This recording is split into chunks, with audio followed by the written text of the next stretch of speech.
ગાંધીધામના અંતરજાળ ગામમાં પાતળિયા હનુમાન મંદિર નજીકના તળાવમાં 2 યુવકોના ડૂબી જવાથી મોત. મૃતક યુવકોમાં બનાસકાંઠાના દિયોદર તાલુકાના ડુચકવાડા ગામના 20 વર્ષીય સંજયભાઈ મોદી અને થરાદ તાલુકાના વાઘાસણ ગામના 28 વર્ષીય ઈશ્વરભાઈ મોદીનો સમાવેશ થાય છે.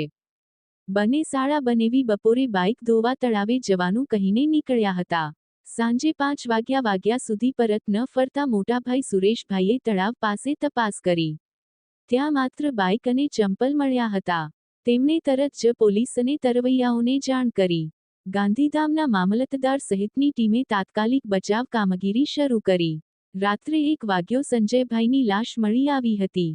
બીજા દિવસે સવારે 11 વાગ્યે ઈશ્વરભાઈની લાશ પણ બહાર કાઢવામાં આવી. પ્રાથમિક તપાસમાં જાણવા મળ્યું કે સંજયભાઈ લપસી પડતા તેમને બચાવવા જતાં ઈશ્વરભાઈ પણ તળાવમાં ડૂબી ગયા. બચાવ કામગીરીમાં પોલીસ, મામલતદારની team, Gandhidham emergency rescue team, નગરપાલિકા ટીમ, ખારીરોહર તરવૈયા, કીડાણા સરપંચ સિદ્ધરાજસિંહ, દુદારસિંહ સોલંકી સહિત અનેક લોકોએ મદદ કરી.